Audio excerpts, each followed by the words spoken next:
It's episode 11 and the More Fun Talking Retro podcast still exists, which is an achievement all by itself. Seeing as on one previous episode, I managed to upload 2.5 hours of total silence to Spotify. And on the very next one, improved on this by uploading just 39 minutes of silence. Apparently, you learn from your mistakes.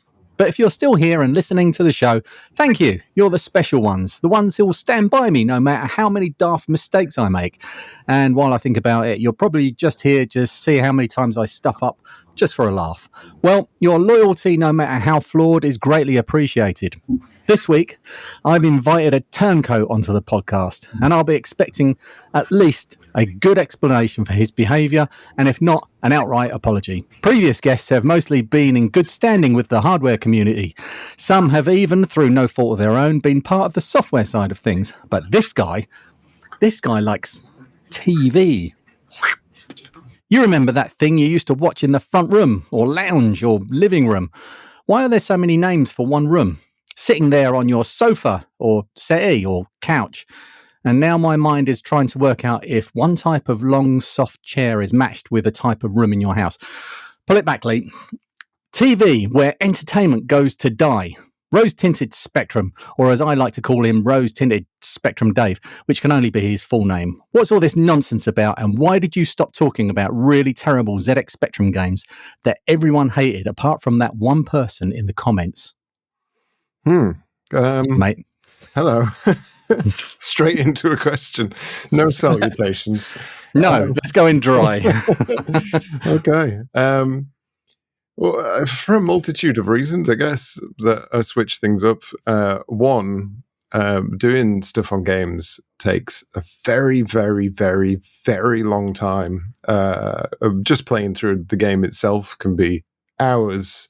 And then I've got all that footage to scrub through, and then I've got to write the script for it, and then I've got to video myself or just record the script, and then I've got to find all of the bits in the script that tie up to the bits in this 18-hour video footage of a game that I've got to try and throw a video together.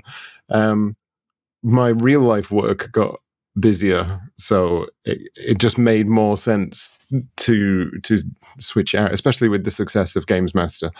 I mean, I've been doing this now. This will be my 6th year of continuous pumping out videos, and in the past, not even a year yet, in the past 8 months, I think, everything about the channel has happened. But just blown up all at once. So in that 5 years, if you add everything together, I don't think it even comes to half of what I've achieved in the past 8 months in terms of view time, views, subscribers. Literally everything has happened in 8 months. A part of that is this change, I think, because it's a lot easier to remind people. Yeah, TV in general is just, it's got a more global audience, and the stuff I do isn't global. It's very much British based stuff. So when I was doing Spectrum things, that really only appealed to Europeans to an extent, but largely the British.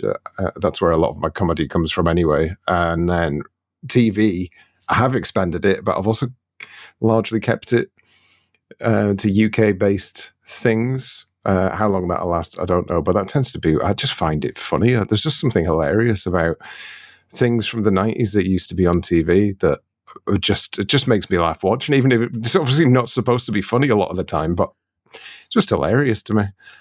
I was just standing here waiting to see how long you could go for, because I put you in dry there and you managed to talk for about 5 minutes. That's amazing. I'm going to ask you the next question, then I'm going to go and make myself a cup of tea. I'll have the headphones on, so I'll be able to hear you. I hadn't even finished.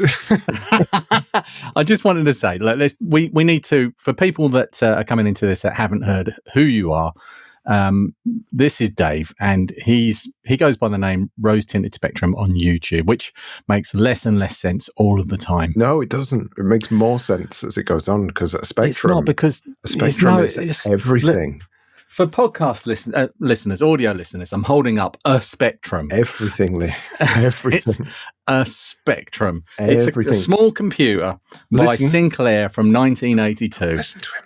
Okay, so let's tie it all back together because Rainbow, ZX Spectrum Rainbow, Games Master, video games, Bad Influence, video games, Look and Read had a BBC Micro in it. So if you put all of these things together, everything I've done up until this point has made sense. Right. Okay. You keep telling yourself that. Yeah.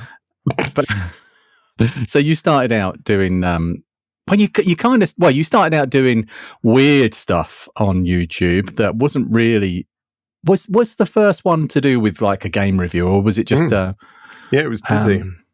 It was Dizzy. Okay. So then you moved off into other things. And one of my favorite things that you've ever did in your channel, I'm not even sure you still got it up there, was the angry ballad of Minor Willie. Still there, yeah. That's still there. That is a work of art, and I've said this to you before. It's always been one of my favourite things that you've done, and I don't think you'll ever be able to top it. Why do you continue? Why bother doing anything else? What's the point?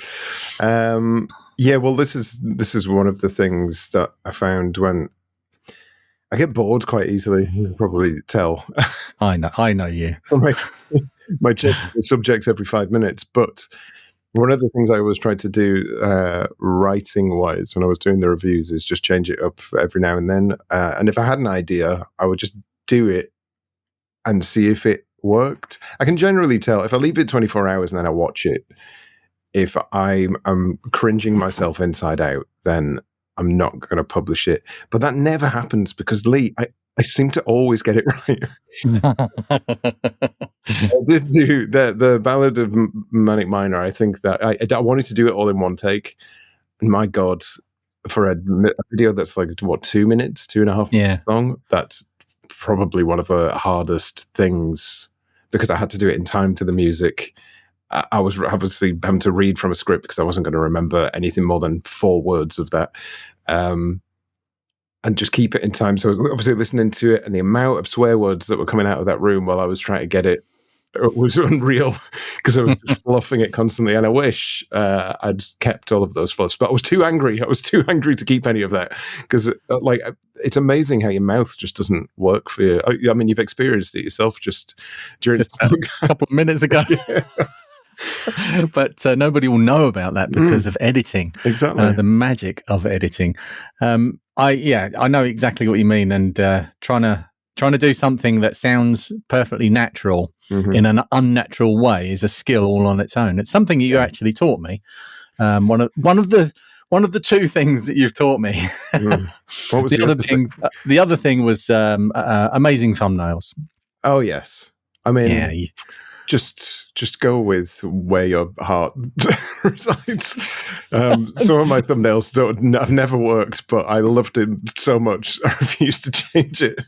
Such as the 3DO one of the maths guy. I can't remember what the maths guy is called. He has this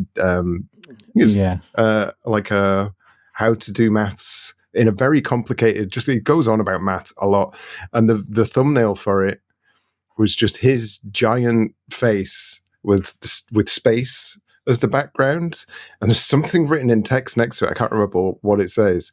There's just something so bizarre about that thumbnail. It attracted no one to the video, but it didn't matter. I was never going to change it from that.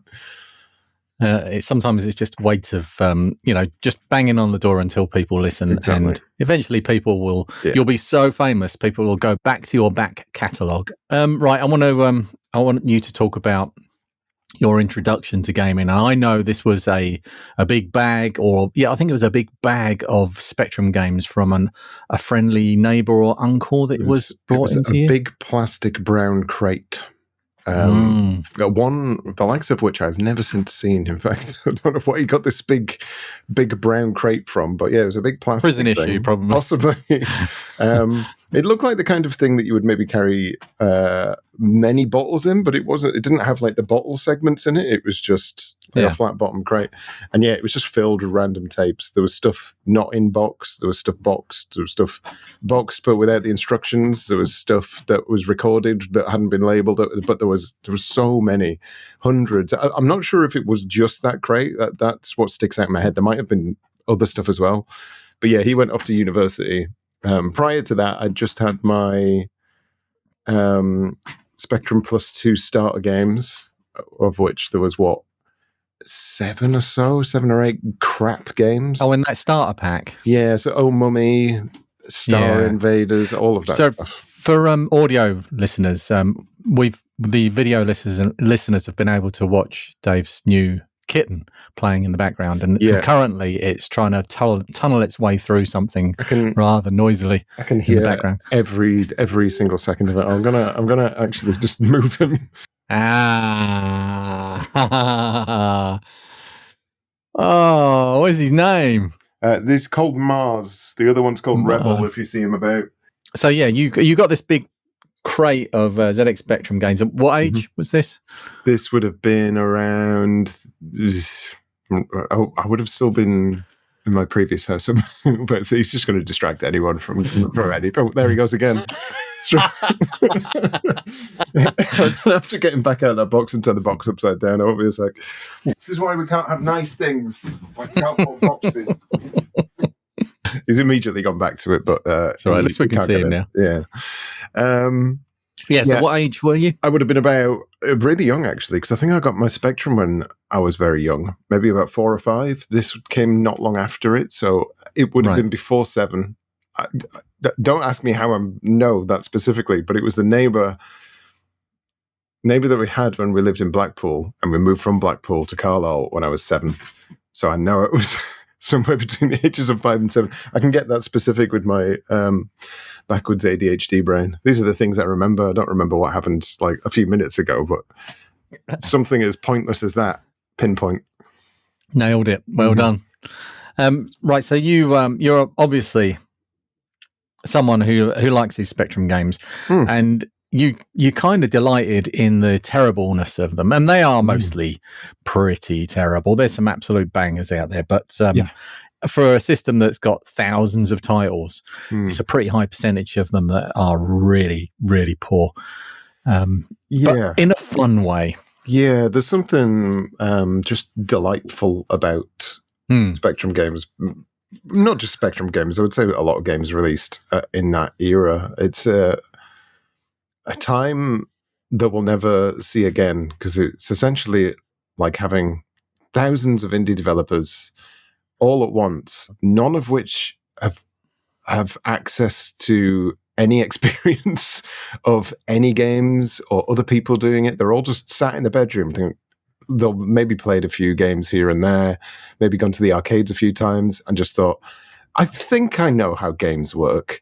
And then they make something because they've just had an idea. And you know what? Regardless of whether it works or not, I just find it incredible that they did it. And a lot of people don't do it. So regardless of how crap a lot of them are, they are little pieces of history that I think the vast majority of people have just forgotten about, unfortunately, which is what I enjoyed bringing back. Unfortunately, outside people who were heavily into the Spectrum, it just doesn't have that big of a draw unless I start creating videos that's like, you won't believe what happens in this game, etc., which I was never going to do because I would hate myself. Yeah, but think of all the subscribers. I'm going to let you off of the video games for now. Actually, let's quickly.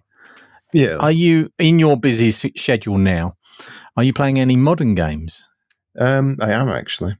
There are currently 3 that are in rotation. 2 of them very new, one of them quite oldish. So the 2 newest ones are Skin Deep, which has just come out. That's from Blendo Games. That sounds like a horror type. It's not. It is a sort of comedy. With Scarlett Johansson in it in Scotland? No, it's an immersive sim where you are an insurance broker who breaks into pirate ships to rescue cats. I'm sorry, but you're making this up. I'm not making it up. That's Skin Deep. And the other one is Star Vaders, which is a roguelike deck building Space Invaders game, which is excellent if anyone's into the card game stuff. The other one, which I've just gone back to because I haven't played it since it first came out, and I think it was still in early access at the time, Stardew Valley. I just had a hankering to start a farm, so yeah. Is this one of your go-to games that you have warm, fuzzy feelings about, and you just have to every now and then you'll think, I need to recapture that. I need to do that again. No, not necessarily. Mine is Minecraft. Stardew, as I say, I only played it back at the time. I didn't even put a great deal of hours into it. Let me see. So total playtime is 23 hours, and I put about 3 hours into it yesterday. So I played about 20 hours, and then that's not that much. I haven't gone back to it since. As I say, I'm very fleeting with my interest in anything, so we'll see how long it sticks this time. Any game that I tend to go back to is your favorite game, the Dark Souls franchise, Arcadia. No, anything in the Dark Souls franchise, it tends to just be on a loop. And guess what? There's a new one coming out at the end of the month. Hate them games. It's the only game I've ever deleted from my Steam library. Actually, not just deleted off the hard drive. Completely erased. No, I can understand that. I had a weird relationship with it because I think I rented. Do you remember Love Film? Yes. They used to have a games service before streaming. Yes. So I got Dark Souls on the Xbox 360. Even further back than that, Demon Souls came out, and a friend got it. I've been seeing all of the rave reviews of it and everything, and I think he lent me his PS3 for a while so I could try it out, like well after the fact, and I played it for about 15 to 20 minutes and said, "This is stupid and is just unnecessarily hard for no reason." Didn't go back to it, and then Dark Souls came out, everyone raved about it. It was on Love Film. Thought, right, I'll try that. Same thing happened again. 6, 7, 8 months later, same thing happened again. And then it was about 3 years after that. I don't know what got me to go back to it after just deciding 3 times that no, it's not for me.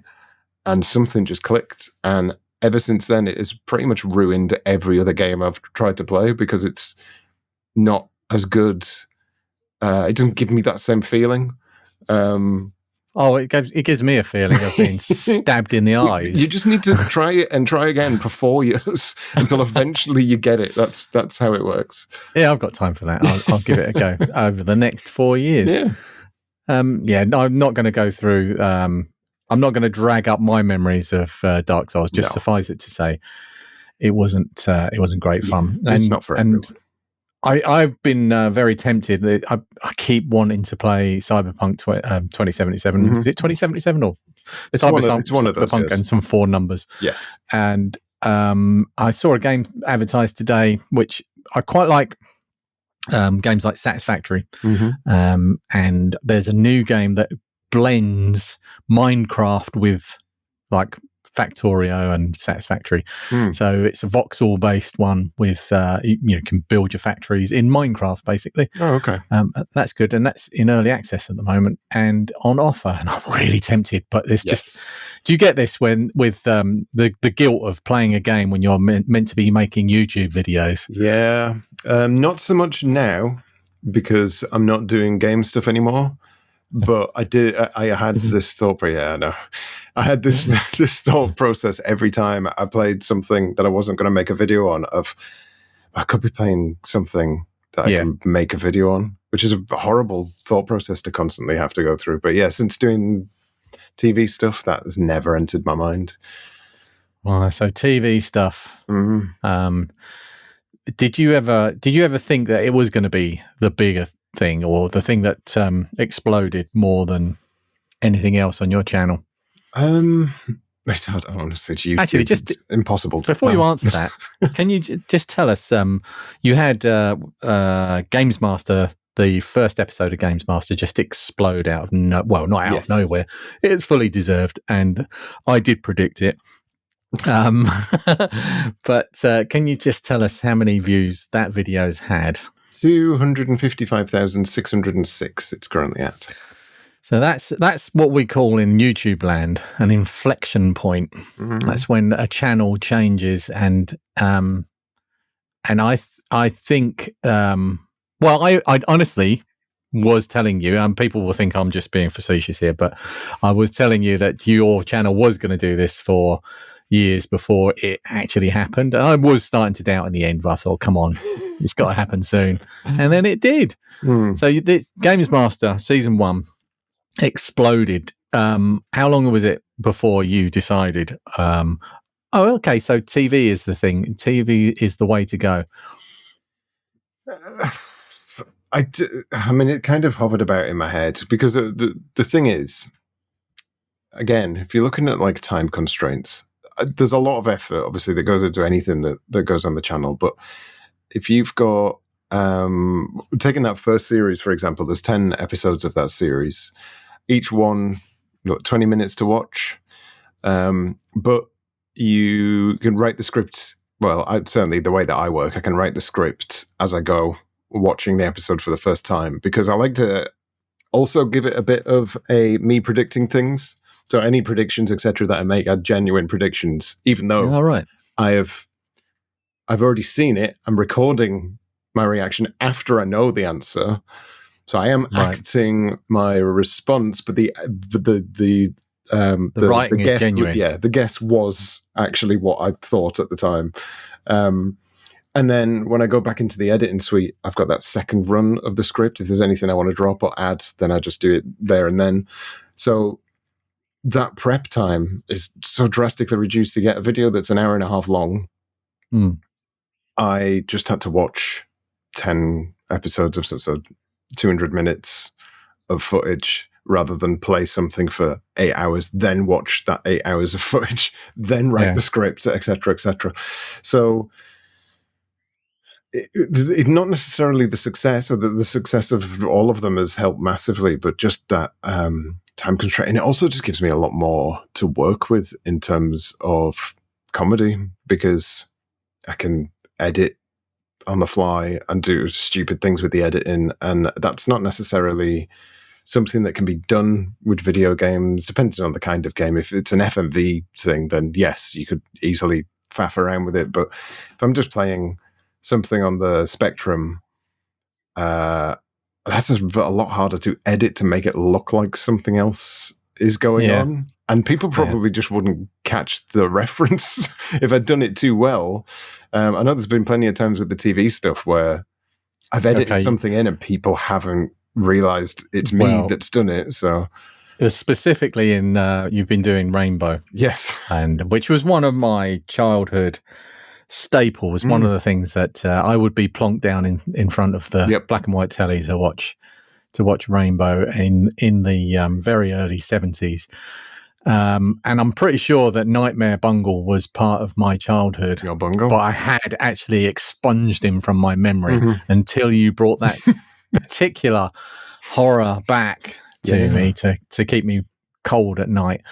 So you managed to slip into an episode of that. Should we tell people this, because it is quite a nice thing that people actually believe that that's what was shown to children on children's TV. Do you want to explain, or do you want to leave it? I leave it to you. I mean, or maybe not explain what it is in particular, just to get the gist.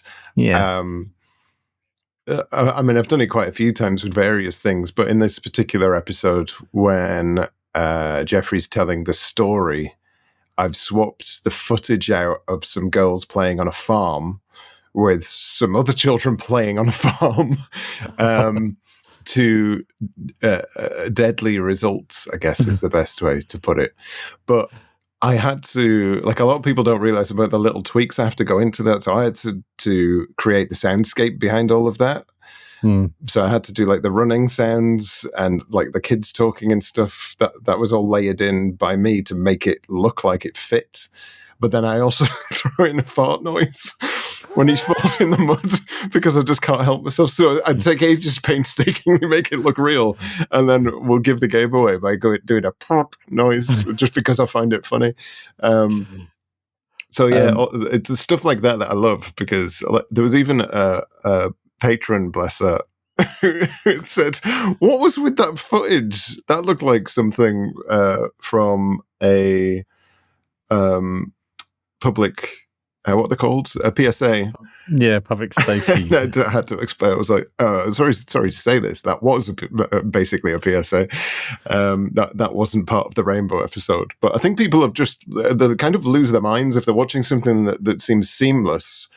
They just stop questioning whether or not I've changed it. Why would that be in a Rainbow episode? But I put that many edits in there. They're probably just questioning reality at that point. I think that was certainly peak for me. But I think one of the first ones where you really took me by surprise was where Andy Crane was doing something on a computer in Breaking Bad Influence, and which one? You put in a bouncing booby lady. Yes, a recurring bouncy booby lady. Recurring bouncing booby lady, which I had to go tell my wife, "Joan, quick, come and watch this." What the hell are you watching? Because I know it's not real, and why are you?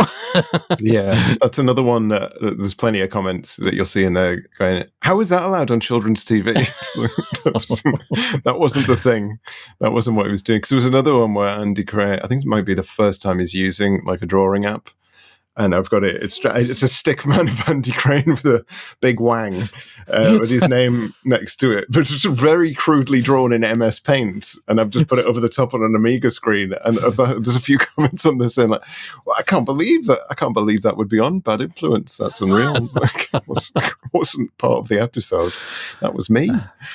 And you almost want to signpost it. So look, this is me being funny, just in case people miss it. But no, the actual charm of it is that people don't see it. When I create these things, I don't. A lot of the time, in my mind, it's not, well, what are people going to find funny? It's what I find funny. And the fact that people sometimes mistake it for the real thing is even funnier to me. So I don't care if they completely miss any edits. That's even funnier for me when I see people in the comments going like, "What's happening? Why is this going on?" That's perfect. All of this is just to make me laugh. That's my purpose in life. We do this as an entertainment for ourselves. Everything else is a bonus. Absolutely. I can't see anybody else on YouTube that does it. Well, there's, obviously people that do it for a living, but and that have lost all the joy of life. But we've managed to hold on to that by staying poor and not being so popular. Yes. So, what do you remember Nightmare Bungle from back then? No, I didn't. Was it a big shock to you? Where did I get it? So I'd got in touch with Ashens and asked if he had any Rainbow episodes, and he said, "A lot of random episodes that don't know what series are from." It's like getting a collection of all of Rainbow episodes are apparently an absolute nightmare. But he'd found a link with them all. But he said it must have come in 3 parts because he's only got every episode that starts with the letters A up to G.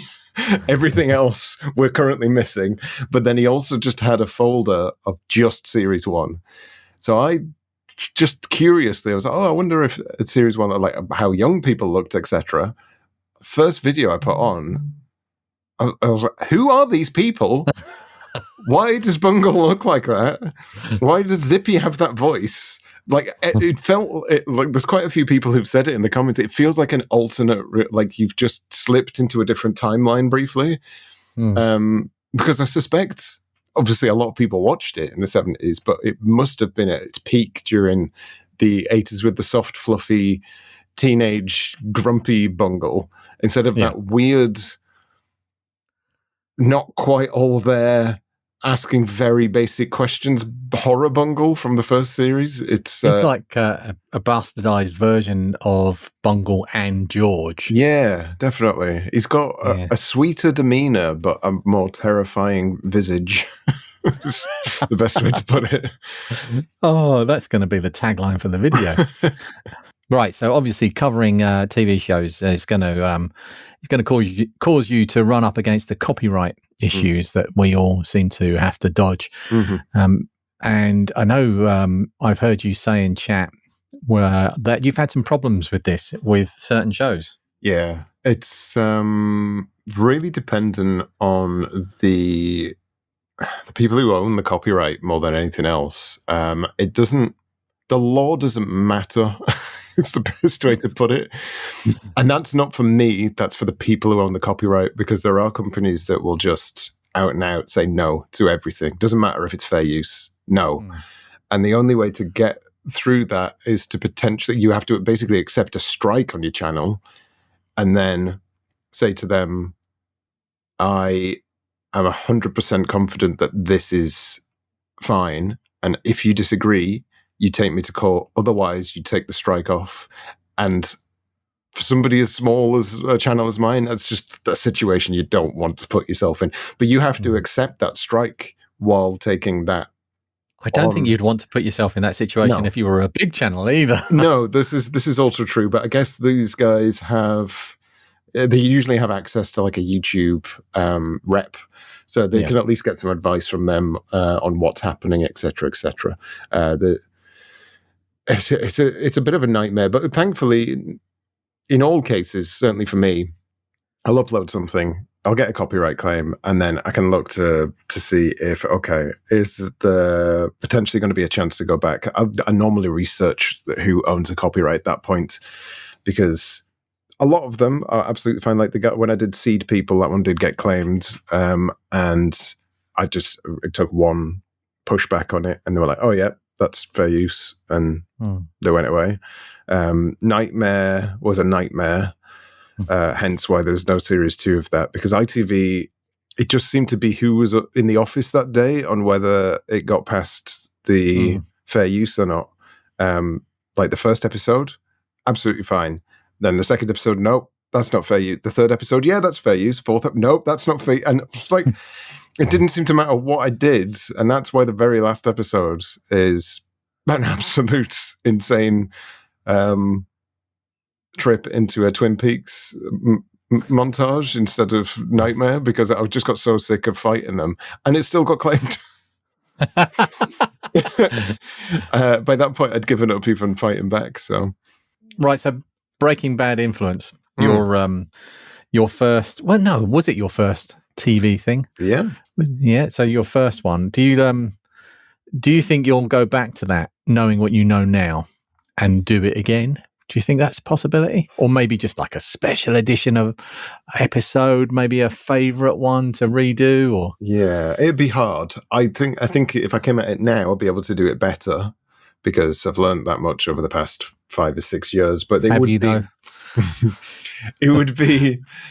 be better for me, not necessarily for the people who are watching it, because the people who've watched it and loved it love it the way that it is, and you don't want to George Lucas something to death. And so, that wasn't my original vision. This is my original vision, because everybody hates that.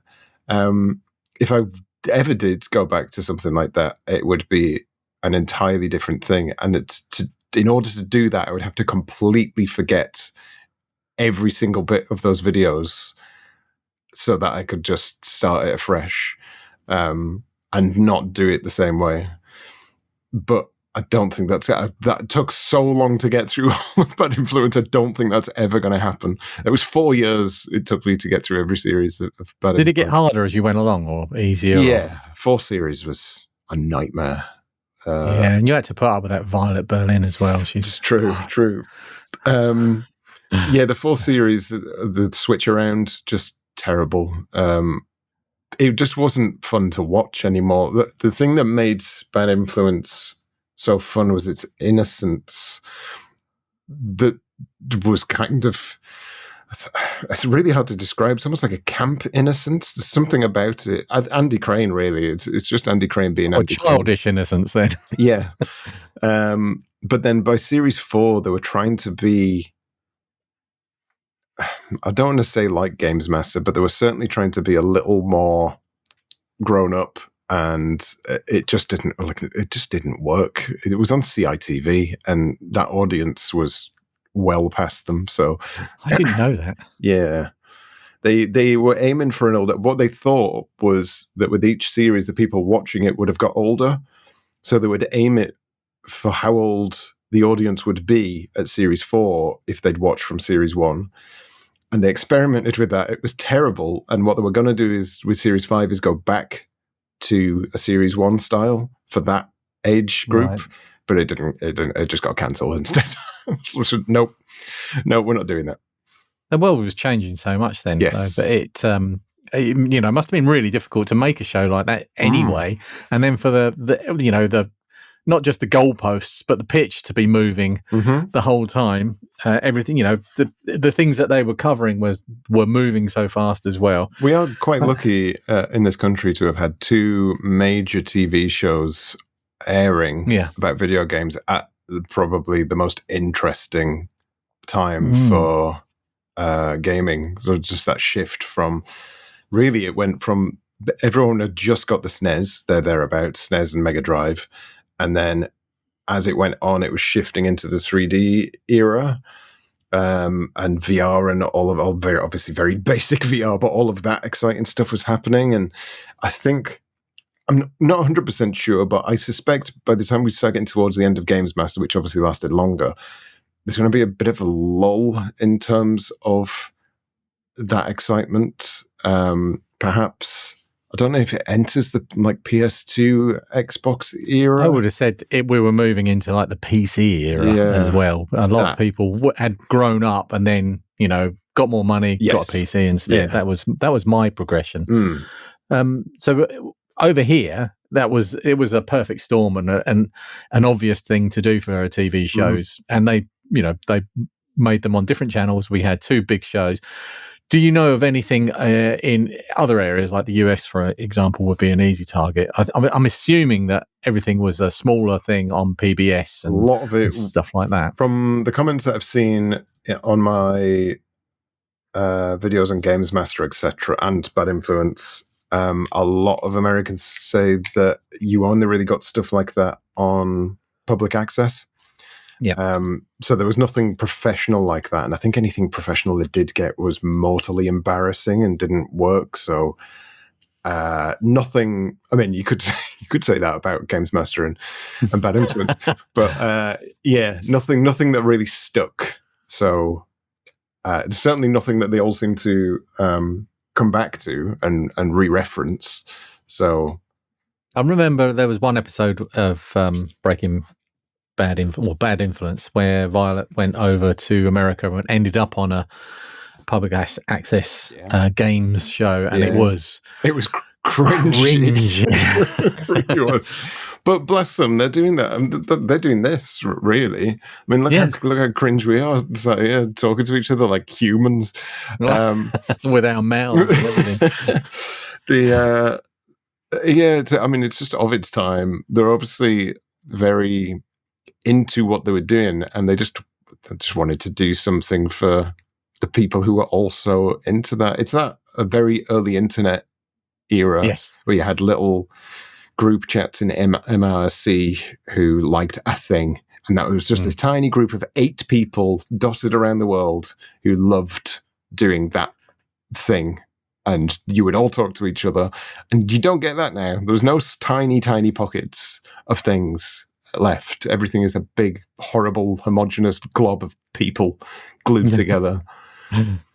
There was an innocence then, and yes, it's one of the things that we can be nostalgic about, actually, because how amazing must that have been? Because it was like YouTube for many Americans. They must have been quite privileged to be able to get access to all of that sort of equipment and the studio space and everything like that they needed. But it was there, and it's something that we never got. I wonder if there's any footage that you could mercilessly tear apart in an episode. In that episode. I think I went on a hunt on archive.org to see if there was any public access stuff, just specifically about gaming, and there was quite a lot of it quite modern, to be fair, or not modern, but maybe like Xbox 360 era and up. So people were still doing it. People were still taking out these studios and airing their public access shows to an audience of 10 or more people. It would feel mean, though, wouldn't it, if you went after that kind of demographic? But it's punching down, isn't it? It's totally dependent on how you do it, I think, because during that episode, I was making fun of every single one of them, but I could see I was trying to do it in a way where I could still see the effort and time and love that they had for it. I guess in much the same way as I take the piss out of Games Master and Bad Influence, it's not because I think, certainly not for the time, that it's just awful and it deserves being punched in the face for being so bad. It's because I have a genuine love for it, and you've got to root for the underdog, and that's what public access is all about. So I know that you've met Violet. Did you ever manage to meet any of the other cast members? No, it's a shame, actually, because I don't know if I ever told anyone. Namrud was going to record a bit for the very last episode of Bad Influence, but he was ill, so he didn't have a chance to do it. So I ended up getting Ian Lee. That would have been so good. Yeah, Ian Lee filled you had to scrape the bottom of the barrel and you dredged up Ian Lee. So he's on the end of the phone now, so I'll just get Ian Lee to do it. Lovely guy. Yeah. So, yeah, that would have been nice to have him in there. But I managed to get the people that I had found back, like Posh Kid. I managed to stuff them into the Bad Influence stocking right at the end. And that's you've got to work with what you can get, especially when you need to get a video out and done and finally say goodbye to this 4-year-old series. It's nice to tie it off, even if it's not how you would have liked it 100%. What about future hosts? What about Dominic Diamond? Do you have aspirations to, making him your best friend as well? I mean, you generally make everybody your best friend. I've seen your modus operandi. It's very dependent on how somebody takes the content that you do, I guess. I mean, a part of me always thinks, I mean, I wouldn't be surprised if anyone takes offense at what I've done. There's been a few people who have been on the Games Master episodes. They haven't taken offense. They've loved it. But Dom gets it in the neck constantly because he's always there. There is very few other people. I mean, there's Dave Perry, but he's the only... He's asking for it. He's really the only person who is another constant. Apart from Series 3, obviously. And then there's the reviewers and everything. But there is always a few people in it that I can't even... I'll still make fun of them in a way, but I also love them that much that I'm constantly giving them an easy ride. It's really dependent on how they're acting. And you give... Hang on there. Whoa, wind back there. You give some people an easy ride because you like them. Yeah, well, I mean, there's in this series... And I feel like my world has been shattered. Towards the end of the last series, there's Brad Burton, who's the reviewer from Manchester, who has he's just got such a strong accent and he speaks so fast that I don't have a clue what he's saying 90% of the time. And I love that. I absolutely love that he was on live television just making this noise at people.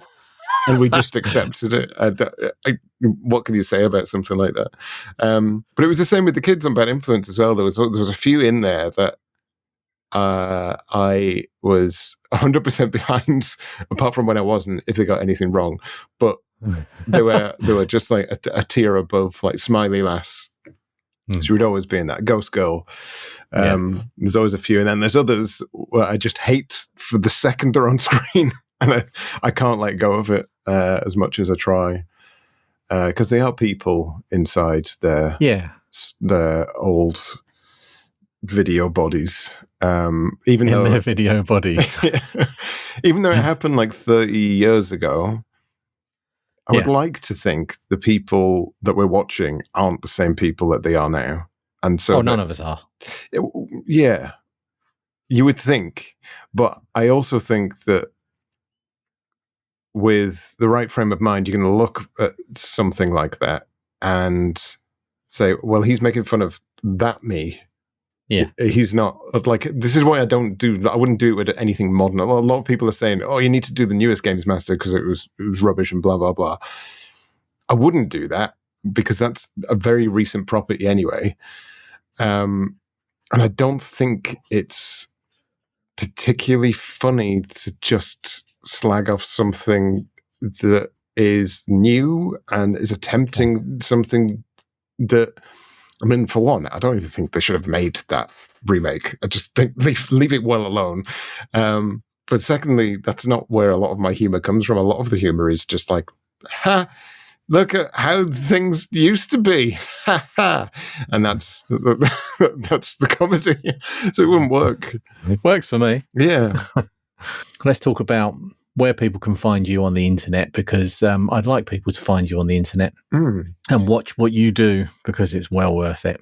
Well, there's... Oh, actually, I've got more links now. So there's YouTube, Rose Tinted Spectrum. There is Bluesky, which is the main social media that I use, really. That one is, again, unsurprisingly, Rose Tinted Spectrum.